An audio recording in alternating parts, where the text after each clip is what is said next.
What's up everybody and welcome back to my channel. If you haven't been here before, my name is Joe T and I'm here to talk to you about Sonic the Hedgehog and maybe some other video games too, but mostly Sonic.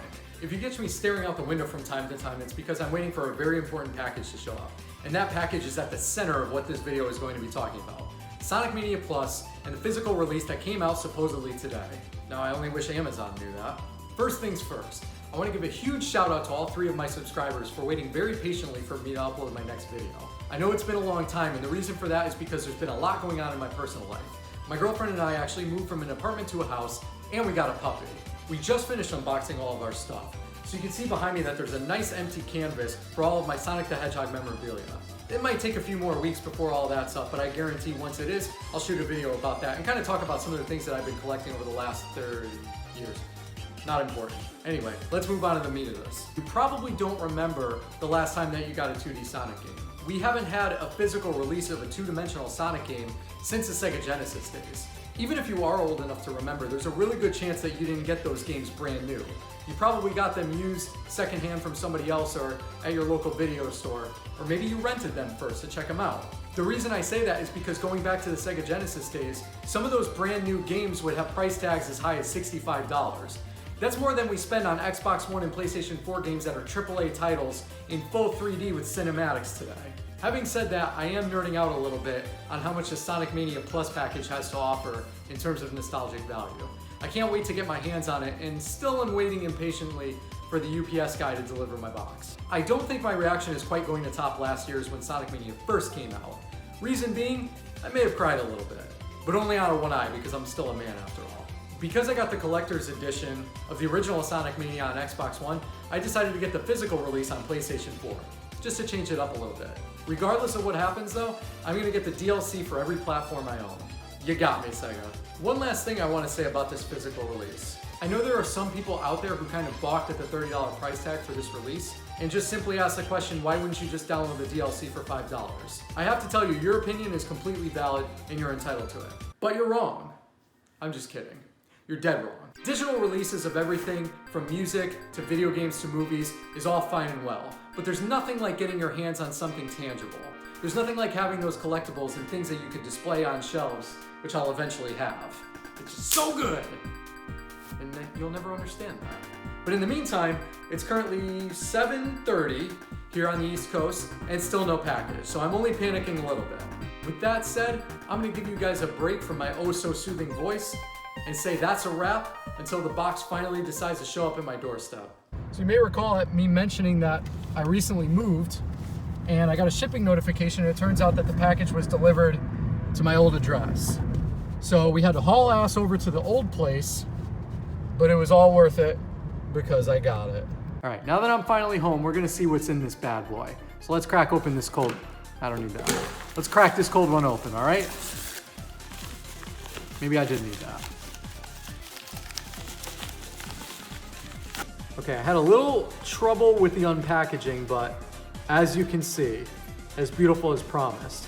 One thing I noticed is that the art book that's included is actually towards the back of the case, and it's a little bit disappointing because I actually thought during the pre-order that it was gonna be a full-size book, but nevertheless, let me take this plastic off screen because this is embarrassing, and we'll come right back to it.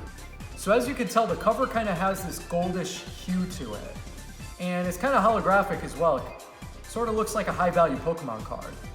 And on the back, we got our buddies Mighty and Ray, who up until a few months ago, I had no idea who they were. Let's see what we got inside. So as mentioned, of course, we have the case with the physical game. Again, it's in plastic, so I'm not going to take it out just yet.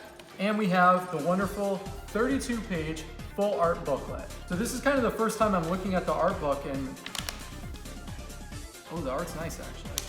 So there's a couple things right off the bat that I'm a huge fan of. Personally, I love level design. I've always thought that the level design is one of the best things about the Sonic games. And you can see here that I'm particularly fond of this cave drawing that they have for Green Hill Zone. You can also see some early sketches, or what appear to be early sketches, of Studiopolis Zone, and one of my favorites, Press Garden. Something else that caught my eye were the variations in the Sonic Mania logo. You can see up here that we kind of have renditions of the newer generation Sonic games, the blue with the goldish background. But the Sonic Mania logo we actually ended up with was gold with a bluish background. And I actually didn't know that until just now, but if I had to guess, it's probably because the background is in all yellow, so makes sense. One of the things I miss the most about physical releases is the fact that they give you information about the game and character backgrounds. So for example, here you could see that there's actually details about the history of the hard-boiled heavies. Later on in the art book, they also give some details about Mighty and Ray. I'm such a nerd for this stuff, but I truly love and appreciate all the story that goes behind these games, especially one of my favorite franchises of all time, the Sonic the Hedgehog series. Last but not least, I did want to give a quick overview of the reversible cover. So obviously this side is for the PlayStation 4. And of course, my all-time favorite, the Sega Genesis slipcover. From the front to the back, they captured every detail that is a throwback to the actual Sega Genesis covers. And for comparison, I brought my very used and slightly chewed up Sonic the Hedgehog 3 Sega Genesis cartridge holder. So on the front, you can see that they have the similarities in the side border. And on the back, Sonic Mania got it down to the very last detail from the 1 to 4 players color scheme and the font and everything, matching the Sega Genesis cover. So these guys went all out. I have the utmost appreciation for what they've done here. And I'm very excited to throw this disc in my, oh, we don't need this. I'm very excited to throw this disc in my PlayStation 4 and get started. Thank you guys so much for coming back to my channel and watching this video. I really hope you enjoyed it. And if you haven't already, you should pick up a copy of Sonic Mania PLUS. I'm saying that with no actual endorsement because, of course, I myself haven't played it yet, but I can't wait to jump in and get started. According to GameSpot on the back, it is the best. Shadow. The dog always steals my spotlight.